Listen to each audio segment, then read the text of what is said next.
Boa noite a todos. Prosseguimos no nosso estudo desse maravilhoso texto que é o Evangelho de Tomé, lembrando as palavras iniciais do texto. Aqueles que entenderem o significado dessa mensagem não experimentará a morte. Todos nós sabemos que em nossa sociedade, principalmente em nossa cultura cristã, talvez o maior medo que o ser humano tenha é o medo da morte. E o nosso instrutor disse que aqueles que entenderem o significado oculto dessa mensagem não experimentará a morte. Muitas pessoas entendem de forma errônea de que não vão morrer no sentido de não deixar o corpo para trás, experimentar a morte, ter a consciência cultural que nós temos da morte como sendo o fim. A morte, na realidade, é uma transição em que a nossa consciência deixa para trás esse veículo que nós utilizamos por várias décadas e nós assumimos um novo veículo em níveis bem mais sutis do que nós experimentamos em nosso mundo, em nosso planeta Terra, com veículo material, tendo a experiência e a consciência de que nós somos o corpo, nós somos a personalidade. Então, não experimentar a morte é expandirmos a nossa consciência para nos realmente tornarmos conscientes, vivenciarmos a realidade de que nós somos um ser espiritual usando um veículo material. Esse é o significado de não experimentar a morte. Eu acho que seria muito útil para todos que aqui estão, que são sinceros e dedicados buscadores da verdade, que buscassem na tradição budista as várias meditações que os budistas ensinam a respeito da morte. Inclusive, uma meditação muito especial que é chamada POWA, P-O-W-A, que é uma meditação voltada para a transferência da consciência de um veículo para o outro. Então, os budistas se preparam muito melhor para a morte do que os cristãos fazem. E nós precisamos superar essa limitação que nós temos. Nós temos que estar totalmente conscientes de que nós somos um ser espiritual passando por uma experiência material. São poucas as pessoas que têm consciência disso. Nós somos um ser espiritual. Nós somos uma expressão de Cristo. Estamos passando por uma experiência material em que a nossa consciência é como que transmitida para o veículo e nós passamos a acreditar que nós somos o veículo, em vez de que nós somos o passageiro que está dentro desse veículo. Então, esse objetivo de não experimentarmos a morte deve ficar sempre claro no fundo de nossa consciência, de nossa mente, de que nós somos seres espirituais passando por uma experiência material e que a morte é simplesmente uma passagem de um estado de consciência para o outro. Eu sugiro para aqueles que ainda não fizeram isso que procurem no YouTube verem experiências de quase morte, EQM, experiências de quase morte. Existem muitas pessoas no mundo que passaram por essas assim chamadas experiências de quase morte, em que elas se veem como morrendo, mas não é uma morte aterrorizante, porque o terror como que bloqueia a nossa consciência.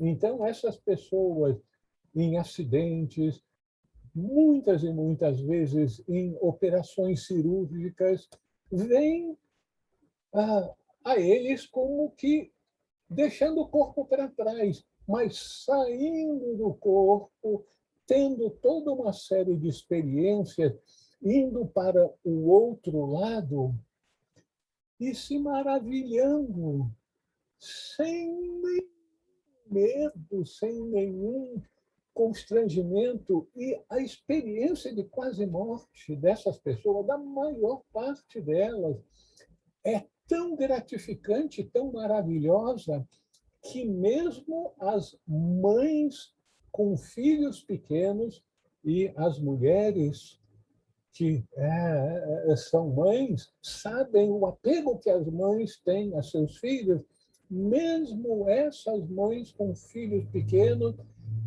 quando recebiam a mensagem, vamos dizer, na sua mente, de que teriam que voltar, sentiam, puxa, eu tenho que voltar mesmo. Imagine como é maravilhoso do outro lado. Então, nós temos que nos preparar para isso, esse evento inevitável em nossa experiência humana, que é deixarmos o corpo, deixarmos de chamar de morte, porque é uma coisa tão aterrorizante que é só falar em morte que muitas pessoas já tremem. Não é? Então, deixar o corpo. Pronto, ajuda muito a gente a perder esse medo. E ver esses vídeos sobre experiências de quase morte são de grande ajuda para nós de deixarmos para trás esse medo, essa fobia. Bom, então, nós estamos nos preparando para não experimentar a morte. Né? O que significa isso? Nós estamos expandindo a nossa consciência. Isso é muito importante para todos nós. Vida espiritual. Todos os que aqui estão comprometidos com a vida espiritual. O que é vida espiritual?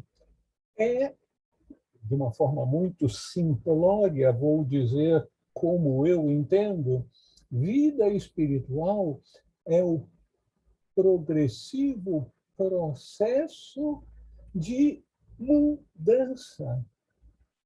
Mudança é uma palavra feia para o ego. Ele só aceita mudança quando a gente vai mudar de uma casa para outra. E de preferência, mudar para praia, um lugar muito bacana.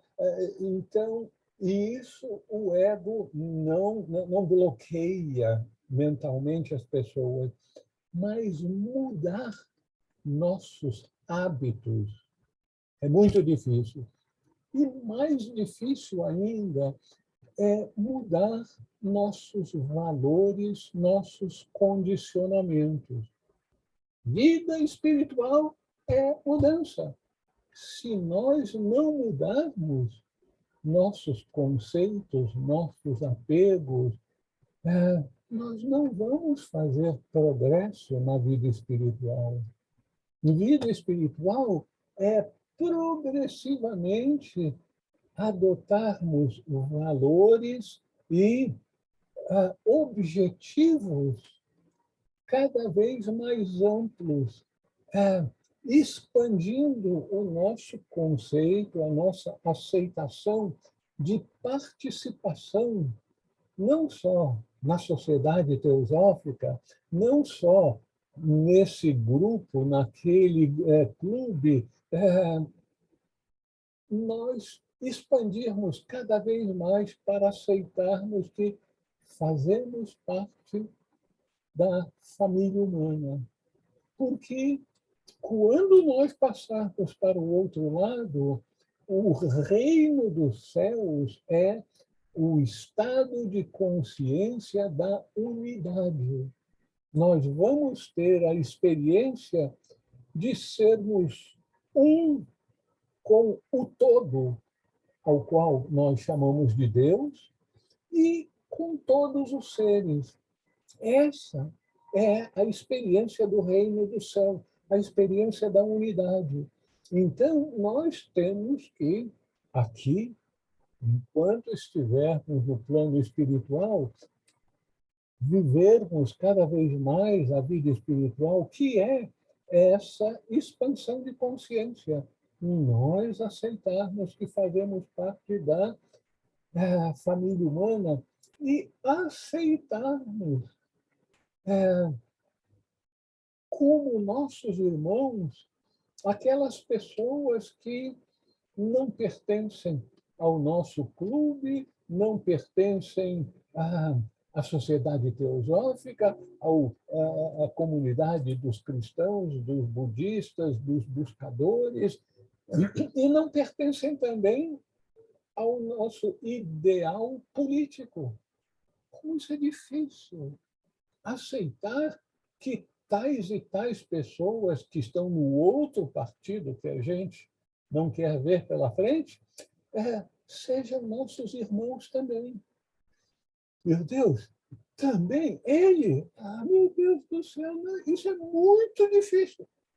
Agora, mas nós estamos nesse processo de expansão de consciência.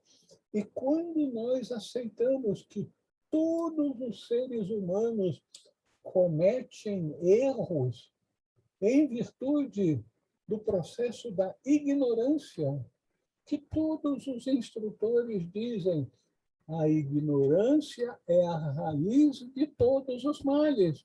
Então, tais e tais pessoas, nós apartamos, não queremos que eles façam parte do nosso grupo, que sigam conosco em busca de um ideal mais elevado, porque eles ainda estão mais obstruídos para a verdade do que nós estamos.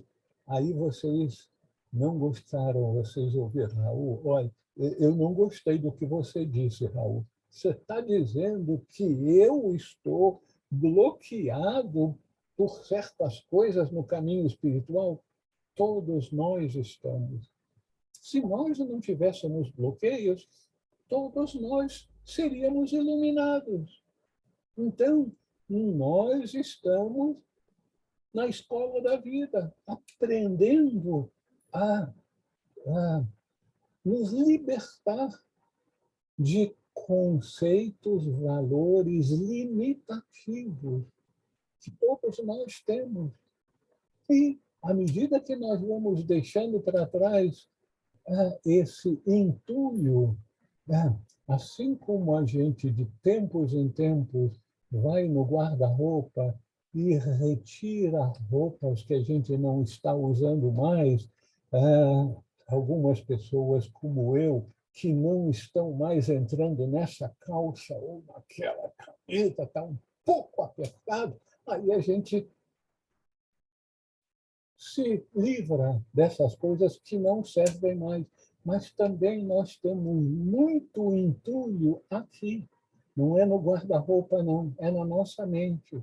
Então, esse é o caminho espiritual, o caminho da mudança, o caminho de deixar para trás todos aqueles conceitos que não são favoráveis para a aceitação de que toda a humanidade faz parte de uma só família, da família humana, e que todos nós,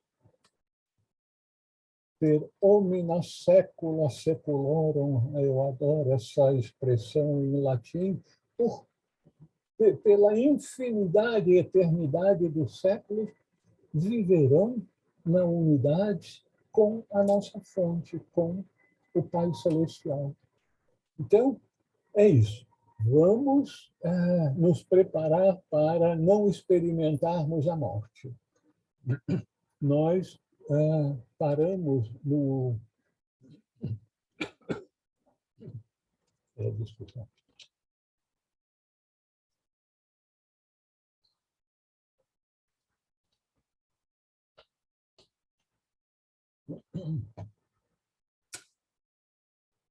Nós paramos no Logilion 81, vamos para o 82 agora. Jesus disse: quem está perto de mim está perto do fogo. E quem está longe de mim está longe do reino.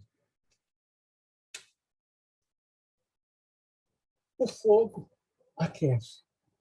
O fogo, muitas vezes, nesse calor, as pessoas até se afastam, mas nós esquecemos que o fogo também gera a luz, produz a luz. E nós queremos a luz. Nós precisamos dessa luz para estarmos perto da nossa fonte, porque nós somos seres de luz.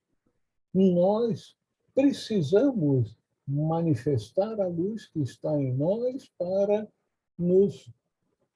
para experimentarmos, não a morte, mas a vida eterna. A vida eterna no seio da luz, no seio da verdade. Esse Logilion, com essa terminologia, é indicativo de que o Evangelho de Tomé faz parte da literatura gnóstica, a literatura que foi entronizada por muitos autores, padres da Igreja, que mais tarde não foram olhados com tanto carinho e boas-vindas pela Igreja dominante, mas que deixou para trás uma literatura. Quando essa literatura foi, vamos dizer, foi protegida e não foi ou queimada ou retirada de circulação, então essa literatura gnóstica tinha esse tipo de linguagem, porque a gnose, o conhecimento da verdade, requer o conhecimento de certos procedimentos, de certos processos de expansão de consciência que nem sempre são revelados para o público em geral. E quando são revelados, como no Evangelho de Tomé, por exemplo, e mais ainda no Evangelho de Filipe, que é um texto ainda mais hermético, vamos dizer assim, do que o Evangelho de Tomé, nós verificamos que é só quando a gente consegue interpretá-lo devidamente que nós conseguimos tirar proveito desses ensinamentos, proveito no sentido de facilitar a nossa expansão de consciência.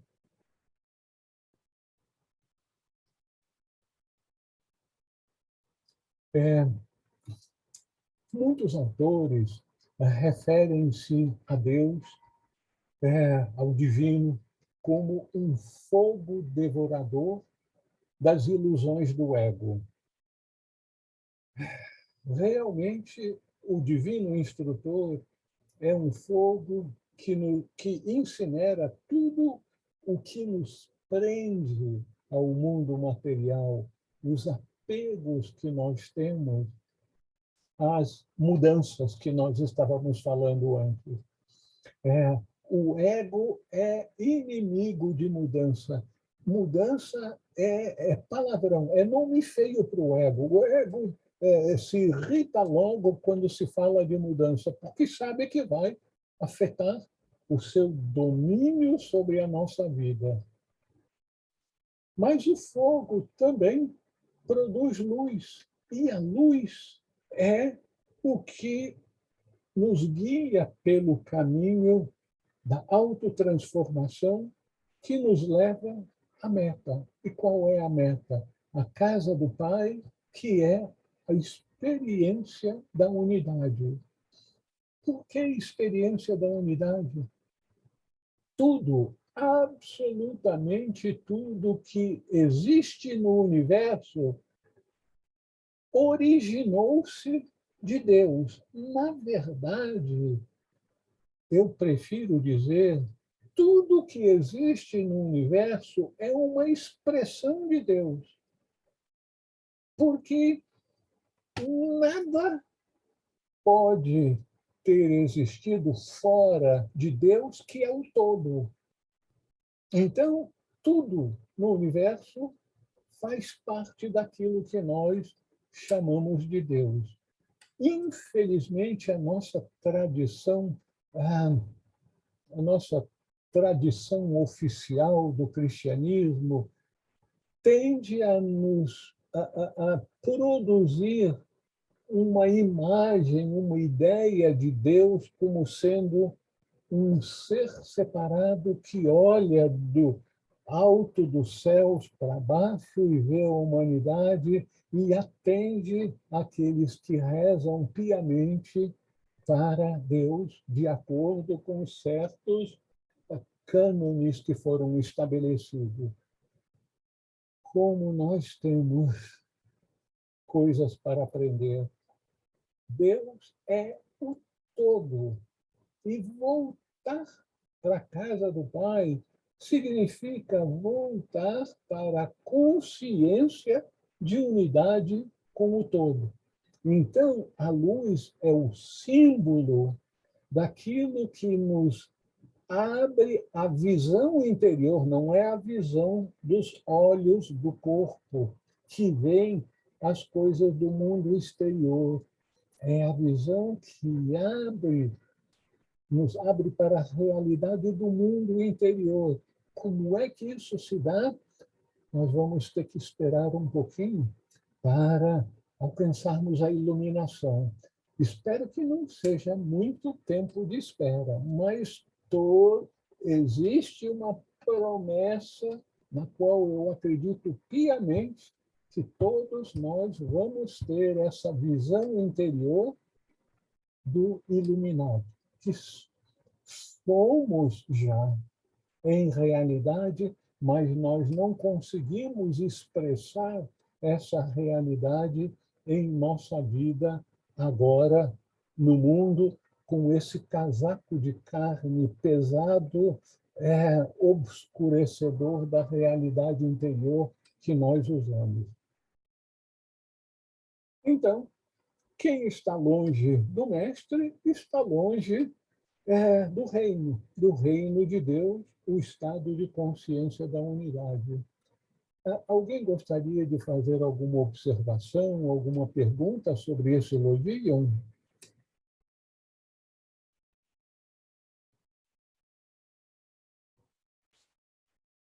Então, nós continuamos. No Leon 83, Jesus disse: as imagens estão manifestas ao homem, mas a luz que há nelas permanece oculta na imagem da luz do Pai. Ele se tornará manifesto, mas sua imagem permanecerá velada por sua luz. Realmente, esse é um texto bem velado. A gente tem muita dificuldade, à primeira vista, para entender o que está sendo transmitido para nós. As imagens estão, em geral, no mundo material, no exterior. Então, imagem está no exterior. A gente consegue perceber as imagens com os nossos sentidos. Mas a luz é a realidade que está oculta no interior. Mas aí o texto diz: a imagem nos será manifestada. E qual é a imagem do Pai? A imagem do Pai é o Filho, é aquilo que nós chamamos de Cristo, o Filho unigênito do Pai Celestial, o único gerado. Só existe um Cristo que está em toda a humanidade. Está em toda a humanidade, mesmo aqueles que nós achamos que são criminosos, indignos de fazerem parte da família humana. Ele está em cada um de nós. Cada um de nós tem uma expressão de Cristo em seu interior. E o nosso propósito de vida é aprendermos a manifestar Cristo em nós, em nossa vida no mundo material. No mundo espiritual, Cristo está sempre manifesto. Mas o grande desafio, somente o Pai Celestial sabe a razão de ser, de manifestar o mundo como manifestou e na humanidade colocar no interior uma expressão de Cristo, a vida una, e tendo como objetivo manifestar o que está oculto no interior no mundo exterior material. Então, é difícil para nós entendermos a razão de ser, mas é assim que são as coisas. Então, vamos aceitar a realidade e aceitar a nossa missão. A nossa missão é manifestarmos a nossa verdadeira natureza, que é Cristo, que se manifesta como luz, paz, amor, harmonia e alegria. É só isso que nós temos que aprender a manifestar. Só isso. Né? Então, ao manifestarmos a nossa verdadeira natureza, nós alcançamos o reino dos céus enquanto estivermos aqui na Terra. Seremos os famosos iluminados que tornam-se portadores da luz, auxiliares, então, da grande seara do Senhor, que é a salvação, a libertação do sofrimento. Então, a imagem do Pai é o Filho, mas o Filho de Deus, Cristo, é Espírito. É a luz que se encontra em todos os seres. Essa luz divina manifesta-se ainda em poucos seres de uma forma suficiente para ser notada. o lento despertar da luz interior, a luz de Cristo no ser humano, requer aquilo que nós falamos antes, requer um processo constante e cada vez mais intenso de mudança. Mudança dos nossos paradigmas, dos nossos valores, dos nossos conceitos e principalmente dos nossos apegos.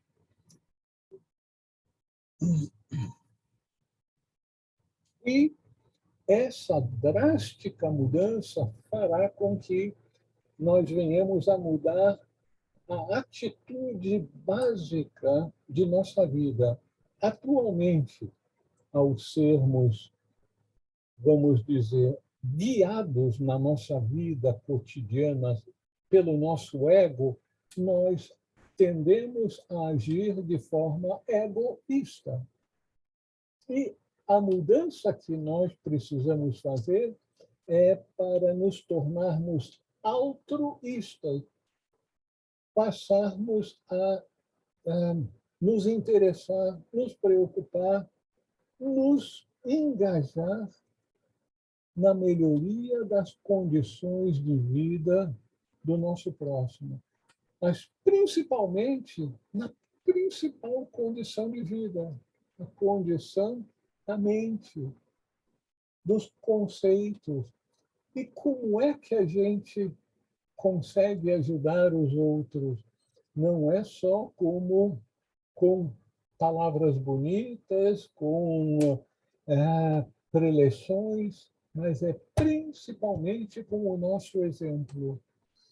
As palavras empurram, os exemplos arrastam.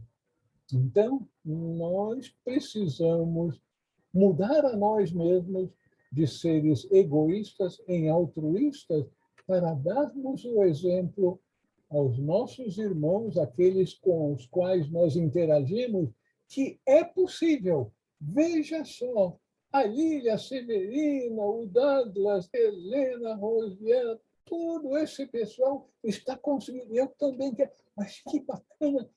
Todo mundo quer estar na companhia dessas pessoas que mudaram tanto. Eu também quero mudar.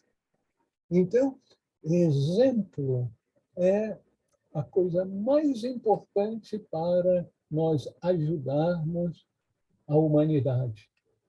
Mostrarmos que é possível mudar com o nosso exemplo. E aí, darmos certas dicas. Olha, ajuda a fazer isso, fazer aquilo, meditar. E, bom, agora, todas as tradições procuram expressar essa aparente contradição entre a fonte da luz e o seu reflexo nas imagens. Por exemplo, a luz do sol se reflete numa gota de orvalho. As ilusões maia, como são chamadas no Oriente, são instrumentos para a manifestação, a revelação de Brahma, a fonte última, como dizem os hindus. Então, a fonte e a realidade última se refletem nas suas imagens, que somos nós, os seres humanos no mundo.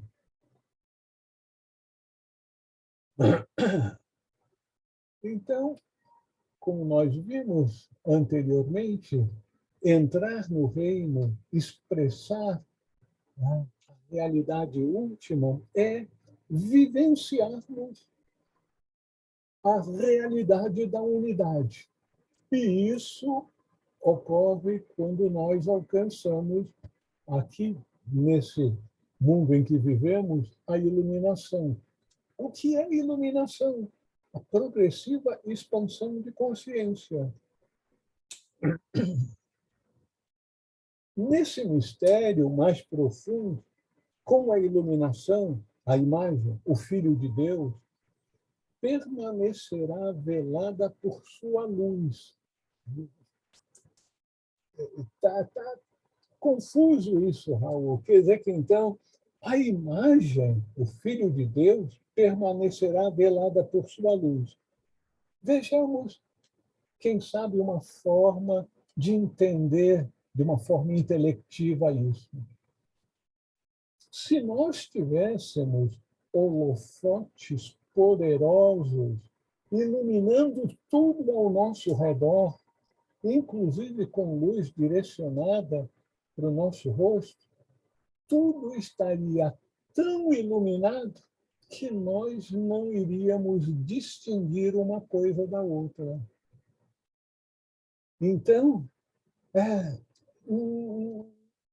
na luz da imagem, nós teremos velado a natureza última da realidade. Então, essa aparente contradição, a gente tem uma ideia que, na totalidade da luz, não haverá diferenciações. Vocês gostariam de fazer alguma observação, alguma pergunta a respeito desse elogio?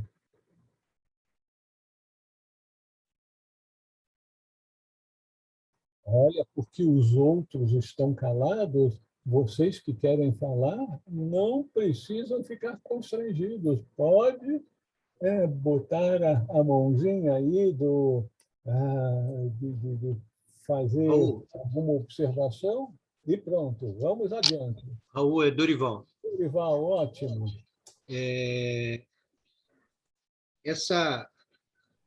que você falou aí, a luz da imagem,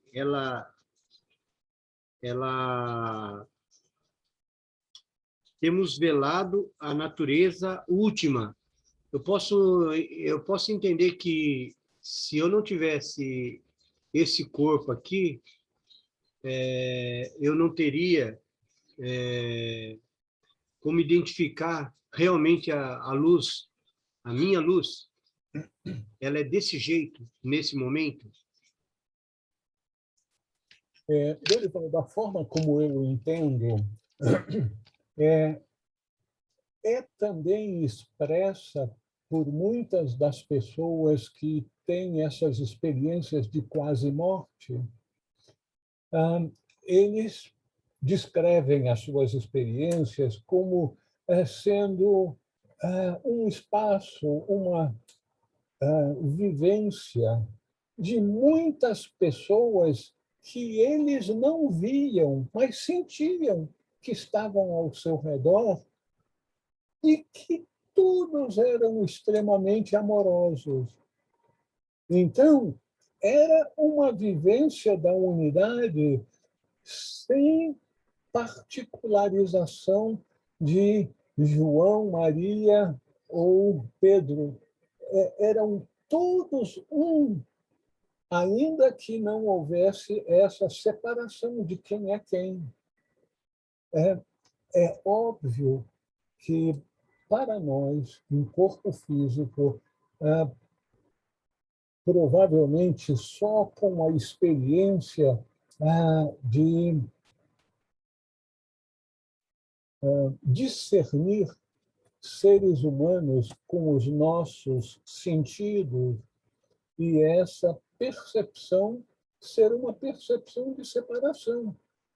O Raul não é o Dorival, o Halley, Douglas, Helena, e assim por diante. Então, cada um do nosso mundo material, com a percepção dos nossos sentidos, são percebidos de forma separada.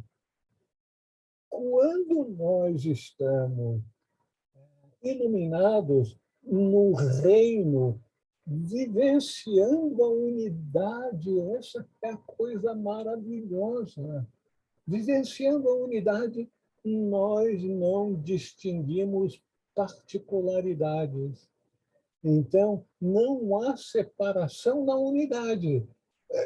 É óbvio isso, mas para que a gente possa ter uma ideia do que é vivenciar a unidade.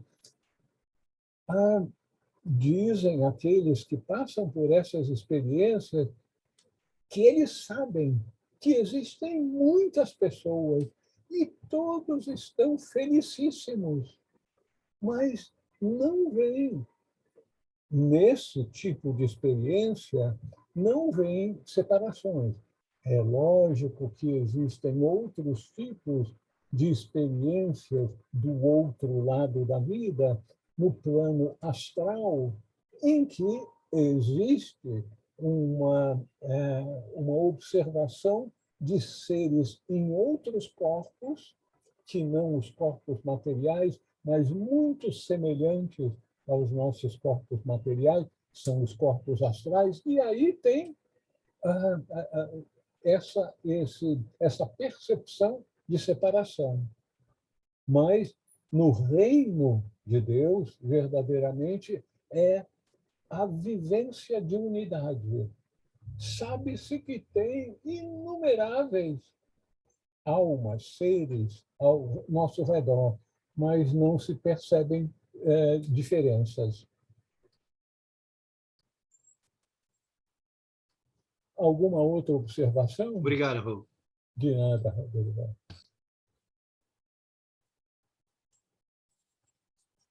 Continuamos, então? 84. Jesus disse: quando vedes vossa semelhança, vós vos rejubilais. Mas quando virdes vossas imagens, que surgiram antes de vós e que não morrem nem se manifestam, quanto tereis de suportar?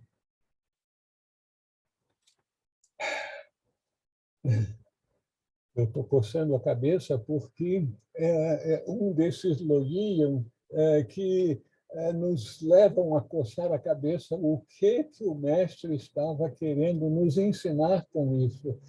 Realmente é algo bem hermético, bem difícil de entendimento à primeira vista. O que seria essa visão da semelhança e depois da imagem? A nossa capacidade visual corriqueira é voltada para o mundo material exterior. Não é essa a visão que é referida nesse logion do Evangelho de Tomé. Somente quando expandimos nossa consciência, podemos ver nossa semelhança e depois nossa imagem. Bem, então vamos ver se a gente entende o que é a nossa semelhança. Eu entendo a semelhança como sendo a nossa alma. O que é alma, no meu entendimento? É uma unidade de consciência. Então, a nossa unidade de consciência vai se expandindo. Blavatsky, em A Doutrina Secreta, Isis sem Véu, diz que o ser humano tem 3 almas. Eu acho que a gente poderia dizer que tem uma alma que se expande de um nível para o outro. A Blavatsky diz que o primeiro nível da alma é Kama Manas, em que o indivíduo está focado, vivencia o tempo todo o mundo das emoções fortalecidas pela mente concreta. Então, isso aí, Blavatsky chama da primeira alma, a alma inferior, em que nós estamos bem perto dos animais. Consciência de vida quase que inteiramente ao nível animal de Kama Manas, de emoções, desejos, paixões, fortalecidas pelos pensamentos concretos, pela mente concreta. Depois, Blavatsky fala de uma outra alma, um nível de consciência superior, que seria manas, que seria intelectivo. Então, o ser humano passa a entender intelectualmente o mundo em que se encontra, pensa, raciocina e faz tudo quanto é tipo de forma pensamento. E, finalmente, um nível mais elevado de alma, Buddhimanas, é a junção o Cristo em nós, o nosso ser de luz, com a nossa mente superior. Então, nós poderíamos também dizer que a nossa semelhança é a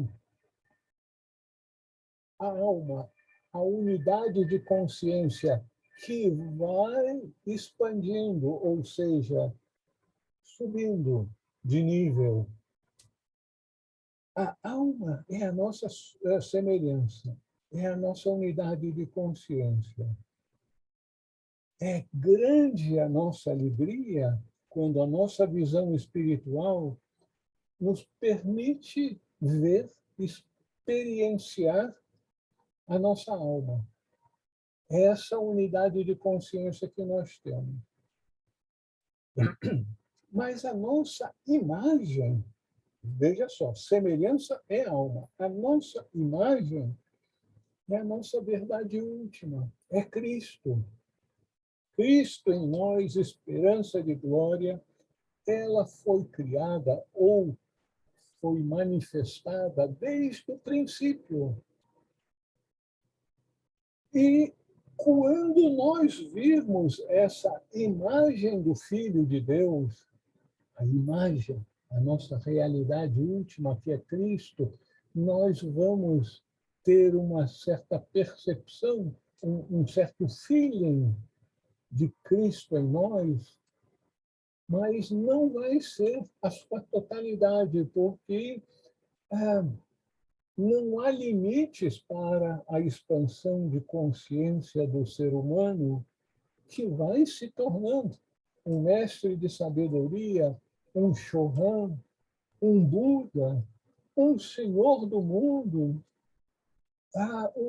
um logo solar. Nós vamos continuar ao longo do século secularum expandindo a nossa consciência. Nós não vamos ser limitados por um corpo físico, isso terá ficado para trás há muito tempo, mas nós teremos consciência cada vez mais elevadas, ou seja, mais abrangentes. Então, quando nós começarmos a nos dar conta da nossa imagem, nós vamos sentir, eu não saberia dizer até que ponto seria isso comum a todos os seres, uma certa tristeza, nostalgia, meu Deus do céu, quanto tempo perdido eu fiquei brincando com essas bobagens no mundo material, quando havia uma realidade maravilhosa que estava querendo se manifestar por meu intermédio. Então, é isso. O apóstolo Paulo, citando antigos profetas, disse: o que os olhos não viram, os ouvidos não ouviram e o coração do homem não percebeu, isso Deus preparou para aqueles que o amam. A nós, Deus o revelou pelo Espírito. Essa passagem se encontra na primeira epístola aos Coríntios, 2, de 2 até 10. Então, nós já tivemos vamos dizer, comprovação daqueles seres com expansão de consciência muito além do que nós conseguiremos nos próximos anos, que isso é uma realidade, uma verdade. Se vocês gostariam de fazer alguma observação, alguma pergunta.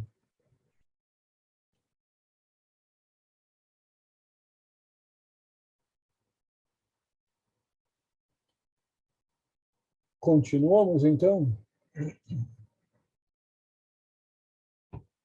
Jesus disse: Adão surgiu de um grande poder e de uma grande riqueza, mas ele não se tornou digno de vós, pois se tivesse sido digno, não teria experimentado a morte. Bem, experimentado a morte. Nós já falamos bastante a esse respeito. Enquanto nós tivermos a consciência de corpo, a consciência limitada pelo ego, nós vamos ter um pavor da morte, porque vai ser um mundo desconhecido. Mas não. Então, ao dizer que se Adão fosse digno, não teria experimentado a morte.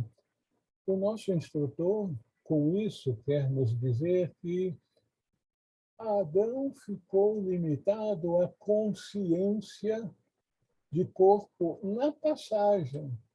Agora, vejam só,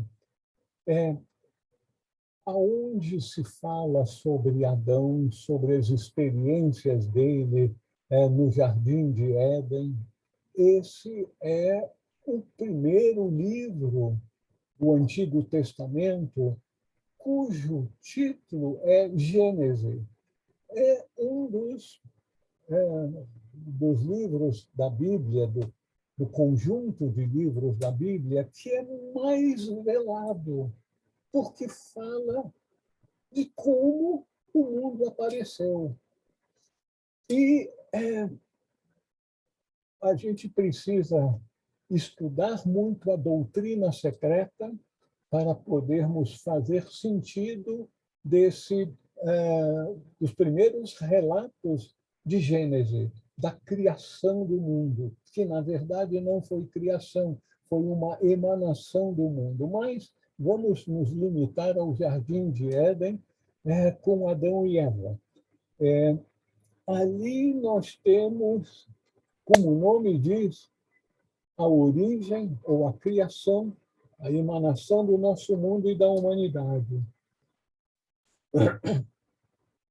Adão e Eva retratam a humanidade primitiva, que teve um período extremamente longo, não o período de um casal no tal Jardim de Éden, em que tudo era maravilhoso, não precisava se trabalhar, era só estender a mão e pegar um fruto, contanto que não fosse o fruto da árvore proibida, nem o fruto da árvore da vida.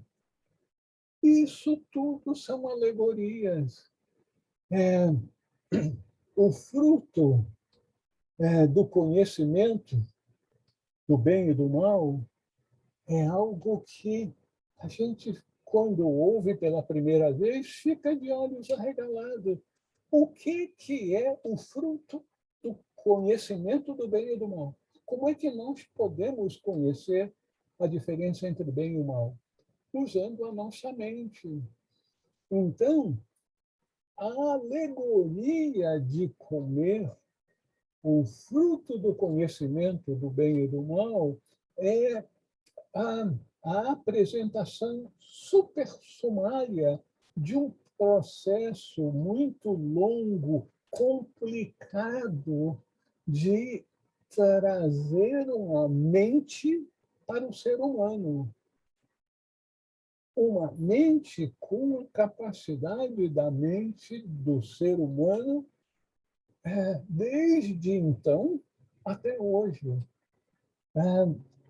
Na literatura hindu, fala-se muito dos Kumaras, que foram chamados a se manifestar, mas não queriam se reproduzir, não queriam se expandir pela família humana, porque a limitação da mente para ser utilizada por seres muito primitivos, como eram os primeiros seres humanos, deve ter sido algo bastante traumático para os Kumaras, os senhores da mente, que então se incorporaram na totalidade do que é o ser humano atualmente.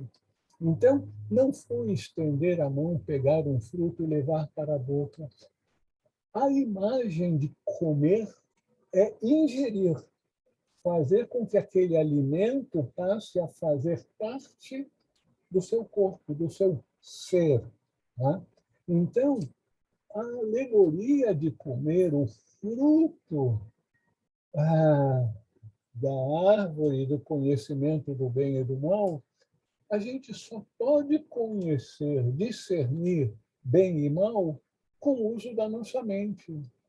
Se for só o uso das emoções, a gente não sabe o que é bem e mal, mas é o uso da mente que nos permite conhecer a diferença entre o bem e o mal. Então, tudo que se fala em Gênesis trata-se daqueles primeiros tempos da manifestação do ser humano.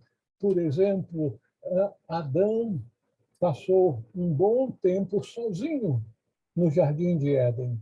E aí ele sentiu que estava monótono, queria um companheiro. E então Deus tirou uma parte, alguns dizem costela, uma parte de Adão e estendeu dessa parte uma companheira para ele. E aí houve a diferenciação dos sexos. Em A Doutrina Secreta, nos é dito que, por um período muito longo, o ser humano não se reproduzia sexualmente, mas era por... tem expressões que a gente fica com dor de cabeça tentando entender, exudando do seu corpo, por separação, enfim, por métodos que não eram os métodos que nós temos na humanidade mais avançada, pela reprodução da união dos dois sexos, que permite, então, a continuação das espécies. Então,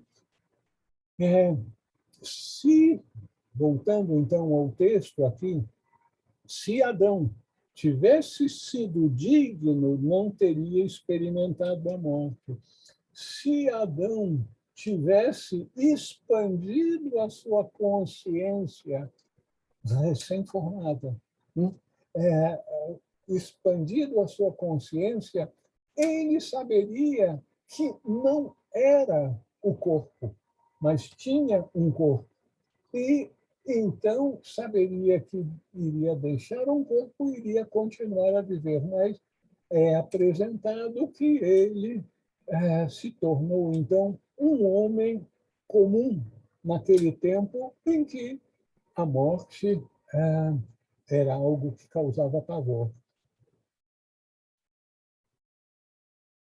Eu poderia acrescentar também que, ainda que não faz parte desse Loion aqui, a expulsão do Jardim de Éden também é alegórica.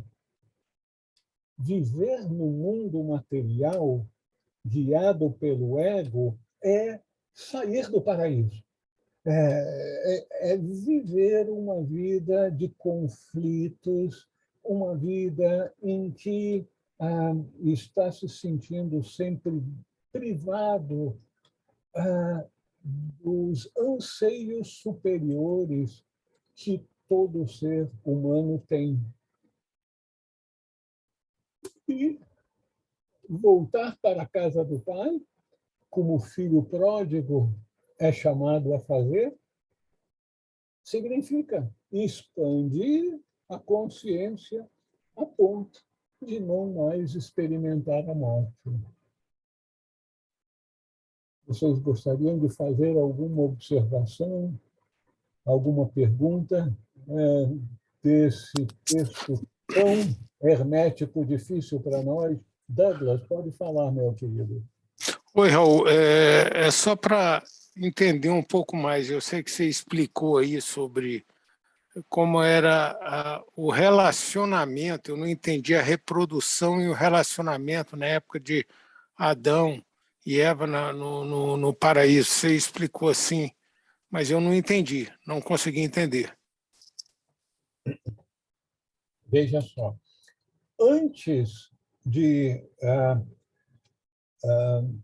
Deus criar a mulher, né, quando só existia Adão, ou seja, quando não havia separação de sexos na humanidade primitiva, a, a reprodução não ocorria por meio de união de dois sexos diferenciados. Não, só havia um sexo.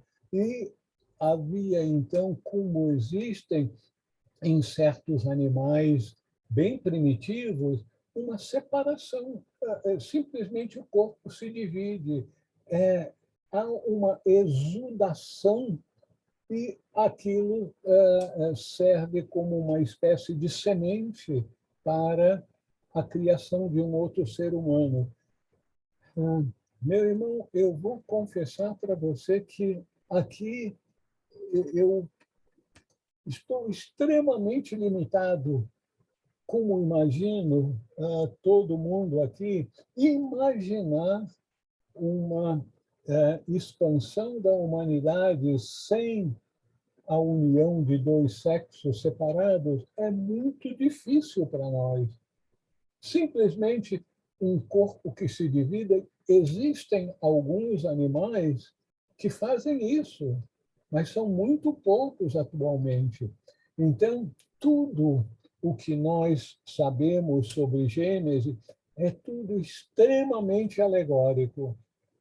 E nós ficamos com a imagem totalmente distorcida daquele ponto mais importante do relato, a meu ver, que é a decisão de Eva tentada pela serpente a comer o fruto proibido da árvore do conhecimento do bem e do mal, e que levou Adão também a decidir fazer isso, e ao comerem, então, ingerirem, internalizarem a mente, eles se deram conta que estavam despidos.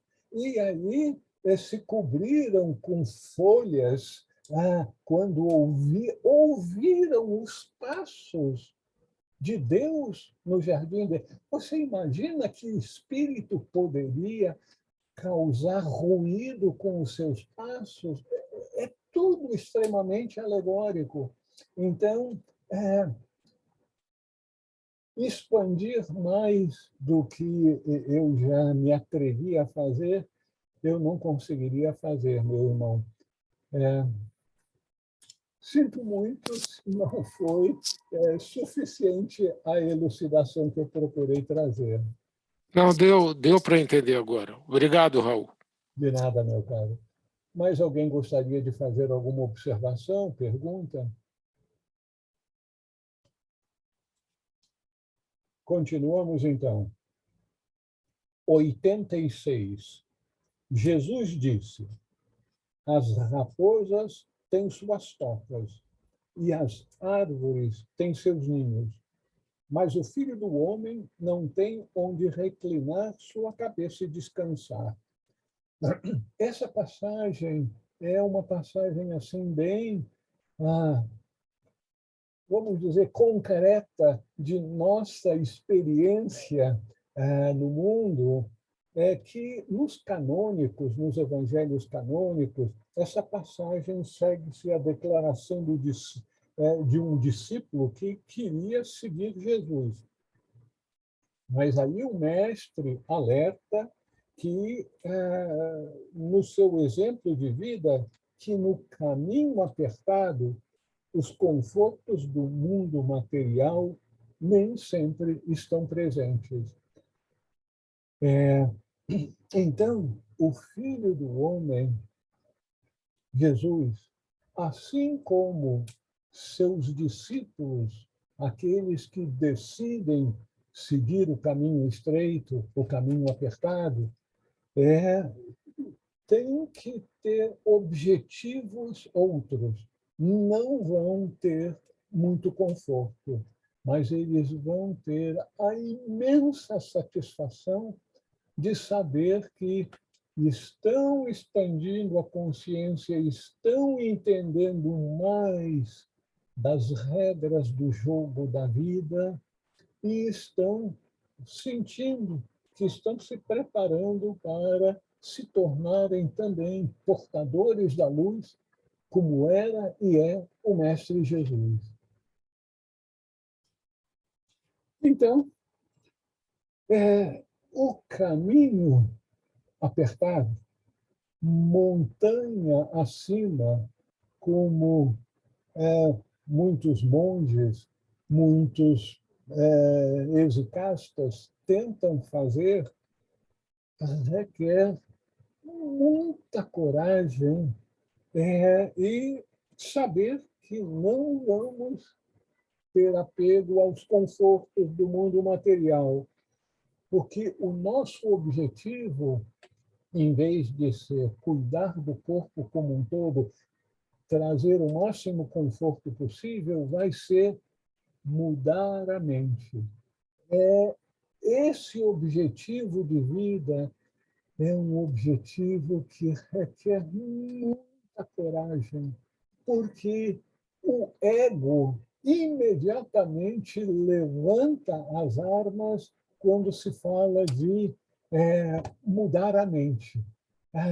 Isso é atacar a fortaleza do ego em nossa mente, aonde ele pinta e borda e diz que podemos dormir tranquilo, que ele vai cuidar daquilo que a gente precisa. E aí ele faz com que nós nos tornemos egoístas, ou seja, alguém que não está trilhando o caminho montanha acima, que é o que o mestre nos chama a trilhar. Alguém gostaria de fazer alguma observação? Aqui eu tenho certeza que tem muita gente que pode fazer bastante observação a respeito da falta de conforto daqueles que decidem abandonar o mundo, abandonar os confortos do mundo, os objetivos materiais da nossa vida nesse mundo, para alcançar de forma acelerada o objetivo último de expansão de consciência. Alguém gostaria de fazer observação?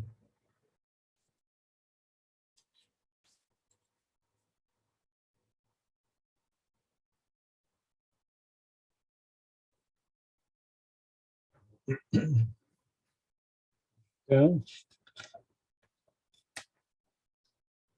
continuamos? Jesus disse: miserável do corpo, que depende de um corpo, e da alma, que depende desses dois. Esse esse tema já foi analisado no Loion 56. Vocês depois podem procurar verificar aquilo que nós falamos a respeito do Loion 56. Passamos, então, adiante. Loion 88. Jesus disse: os anjos e os profetas virão a vós e vos darão o que é vosso. E vós também dai a eles as coisas que tendes e dizei a vós mesmos, quando virão tomar o que é deles. Eu vou ler outra vez, porque aqui a gente fica meio perdido, meu Deus do céu. Jesus disse: os anjos e os profetas virão a vós e vos darão o que é vosso. E vós também dai a eles as coisas que tendes e dizei a vós mesmos, quando virão tomar o que é deles? Vamos apressar bem rápido. Por que estão esperando tanto tempo? Por que eles estão esperando tanto tempo? Os anjos e os profetas, ou seja, todos aqueles seres angélicos que trilham conosco também o caminho evolutivo, mas sendo seres que estão programados para fazer aquilo na área em que estão preparados. Seres que vivem no mundo ígneo, no mundo dos ares, da terra, da água e assim por diante.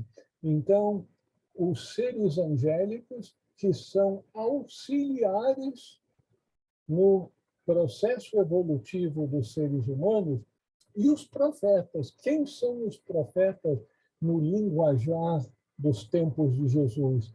Aqueles outros seres que alcançaram a iluminação e assumiram o papel de ajudar a humanidade a despertar para a realidade última. Então, poderíamos chamar os profetas de outros mensageiros divinos, outros seres iluminados que ajudaram na expansão de consciência da humanidade, guias da humanidade. E aí o mestre continua, vós também dai a eles as coisas que tendes. Ou seja, Jesus diz, dai aos anjos e os profetas, quando eles virão a vós para nos dar o que é nosso, dai a ele o que tendes. Ou seja, nós nos despojarmos do conceito de que nós temos algo que é nosso. Nós vamos ter, então, a vivência, a experiência de que nós estamos expressando Cristo em nós. E Cristo em nós é o mesmo que o Cristo na Lília, na Severina, Dorival, Helena, Juliana, Douglas e assim por diante. Então, Cristo é um só. Quando esses grandes seres que nos auxiliam no processo evolutivo, quando nós chegarmos ao ponto de termos a consciência expandida que nos permitirá receber desses grandes seres aquilo que é nosso. O que é nosso? O que é nosso é a natureza de Cristo. Serão todos os dons, os poderes de Cristo. Vocês já imaginaram o que é ter todos os poderes, todas as características de Cristo em nós totalmente manifestadas? Nos tornarmos como Jesus, a expressão da plenitude de Cristo em nós. Então, se diz, quando isso ocorrer, deem a eles, entreguem a eles, compartilhem com o todo aquilo que nós temos, os nossos poderes crísticos. E aí nós vamos nos tornar conscientes que por que a gente tem que esperar tanto? Por que eles não vêm logo para que nos deem o que é nosso e nós podemos entregar a eles tudo aquilo que nós temos? Ou seja, que nós possamos vivenciar a unidade. Somos todos um. Somos todos expressões de Cristo, expressando Cristo numa sociedade, numa realidade em que todos são iluminados. Já imaginou que maravilha?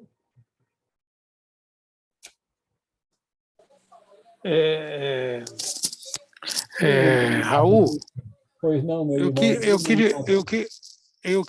queria fazer uma pergunta. Diante assim desse loginho que você, esse capítulo que você dissertou para todos nós, por que eles não vieram ainda, né? Aí eu fico indagando aquela passagem, tem as passagens do livro de Enoque, tem aquela passagem no Novo Testamento que Jesus viu Elias e Moisés e montou uma tenda para eles, e os discípulos queriam que montasse uma tenda para cada um, e Jesus... Então, aquela passagem, eu fico me perguntando, por que eles não vieram ainda? Será que é o time, ou é a época que estava se referindo, Tomé, a uma época mais conturbada daquela época que Jesus estava passando ali pelo Oriente Médio? Não sei se eu fui claro na minha pergunta. Eu acho que eu entendo o que você quer dizer, Douglas, porque é o anseio de todos nós. Puxa vida, por que a gente não encerra esse doloroso, longo, traumático processo evolutivo? Por que eles não vêm agora, os seres angélicos e os profetas, para dar o que é nosso? Sim. Pois não, pode falar. Não, perfeito. Por que eles não encerram esse calvário nosso, né? Porque todos nós estamos na Terra fazendo uma experiência divina que nós não temos condições de entender por quê. Nós sabemos, por meio de grandes seres, por exemplo, aquilo que nos foi informado em A Doutrina Secreta, que toda a humanidade passa por extensos processos de manifestação em que há um longo processo de involução em que o divino vai recebendo mais e mais camadas materiais e vai descendo em consciência até simbolicamente ser enterrado numa tumba de rocha, simbolicamente. E depois começa um longo processo evolutivo. Isso aí faz parte do grande processo da manifestação e recolhimento, que é eterno, infindável, dura para sempre. A evolução está sempre ocorrendo, porque como isso transcende a nossa capacidade de entendimento, saber o porquê. Já é muita coisa sabermos o que há esse processo de manifestação. Agora, por que eles não chegaram ainda, os seres angélicos e os profetas, para nos dar o que é nosso? O que é nosso? A nossa, todos os dons e poderes de Cristo em nós. Isso que eles simbolicamente vão nos dar, mas, na verdade, eles vão confirmar, porque nada é dado de graça a qualquer ser humano. Todos nós estamos num processo de meritocracia. Nós temos que, como o pintinho, bicar a casca do ovo da ignorância em que vivemos para sair para o mundo exterior e conquistarmos a manifestação de Cristo em nós. Então, é um processo de meritocracia que vai demorar um pouquinho. Não vou assustar ninguém. Vai demorar um pouquinho, em que nós vamos progressivamente conquistando os diferentes dons, as diferentes virtudes do ser humano.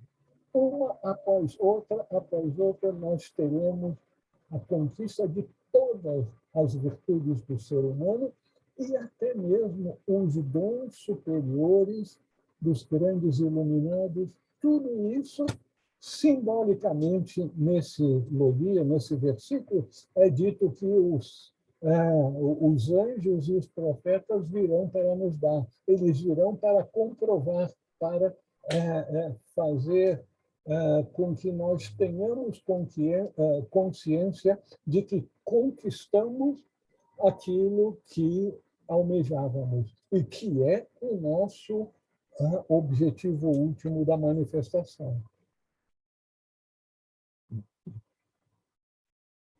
Alguém gostaria de fazer? Obrigado, Raul. Pois não, Douglas.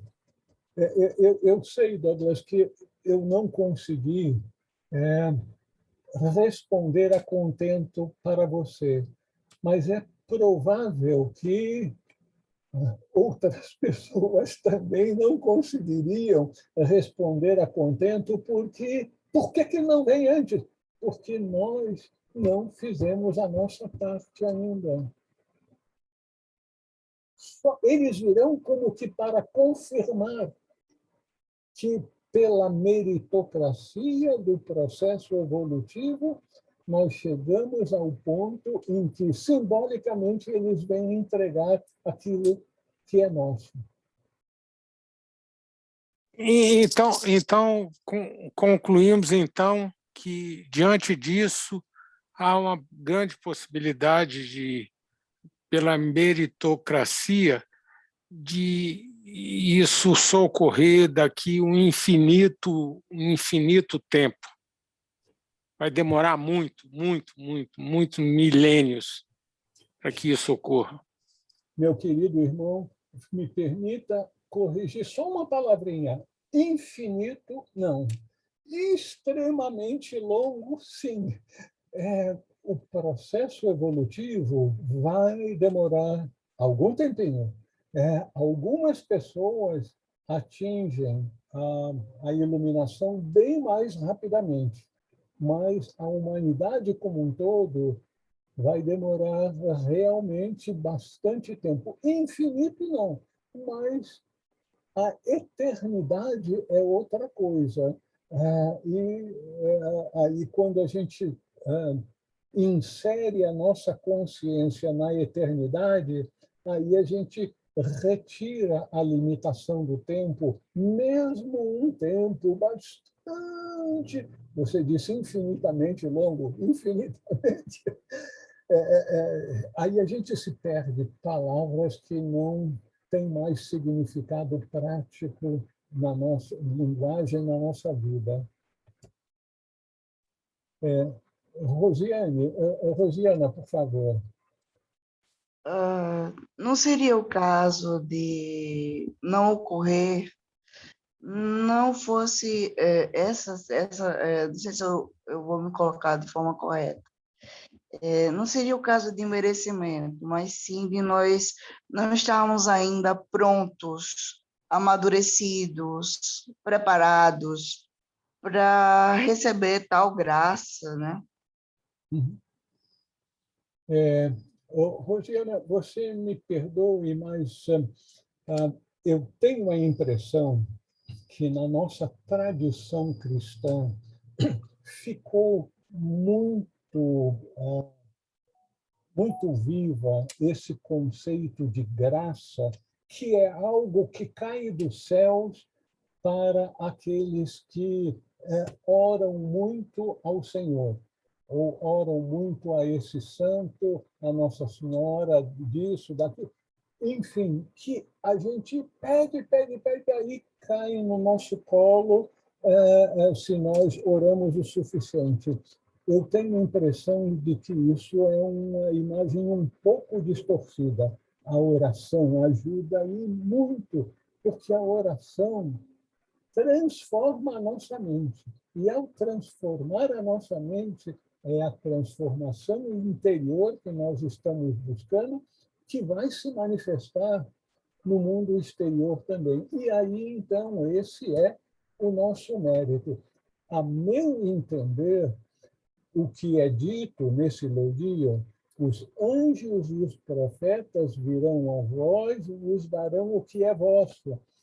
O que é nosso é aquilo que nós vamos conquistar em consciência, que faz parte da nossa verdadeira natureza, que é Cristo em nós. Então, você vê, nós já somos perfeitos, porque Cristo é perfeito. Porém, nós não manifestamos na nossa consciência, no mundo exterior, a perfeição de Cristo. Então, nós precisamos manifestar a nossa natureza crística no mundo exterior. E quando fizermos isso, aí os anjos e os profetas virão a nós nos dar o que é nosso. Não antes. Entendi, Raul, obrigado. Nada. Meus irmãos e minhas irmãs, eu sofro com vocês também nesse texto, alguns desses conceitos que são tão alheios à nossa experiência de vida, que a gente tem que esticar muito a nossa imaginação, o nosso entendimento intelectivo de algo que tem que ser vivencial. Então, ninguém vai sair inteiramente satisfeito dessa nossa reunião com esses temas que foram abordados por uma pessoa com suas limitações também, mas é um gostinho que nos é dado daquilo que nos espera. A manifestação de Cristo em nós, de cada um de nós. Manifestação de Cristo significa a manifestação da beleza, do conhecimento, da amorosidade, de todas as virtudes e poderes de Cristo em nós.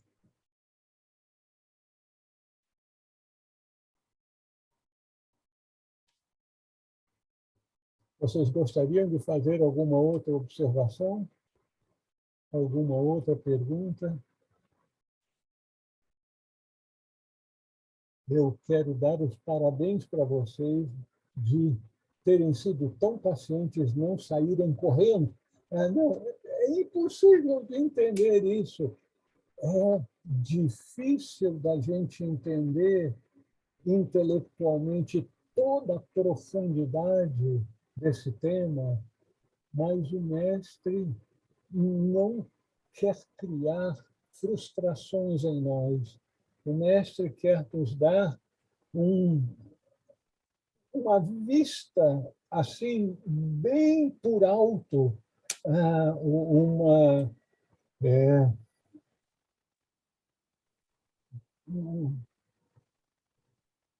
um gostinho, uma amostrazinha do que nos espera quando nós alcançarmos o reino. Esse estado de expansão de consciência como um todo. Porque quando nós alcançarmos, significa que Cristo em nós está se manifestando, porque Cristo está em cada um de nós e de toda a humanidade.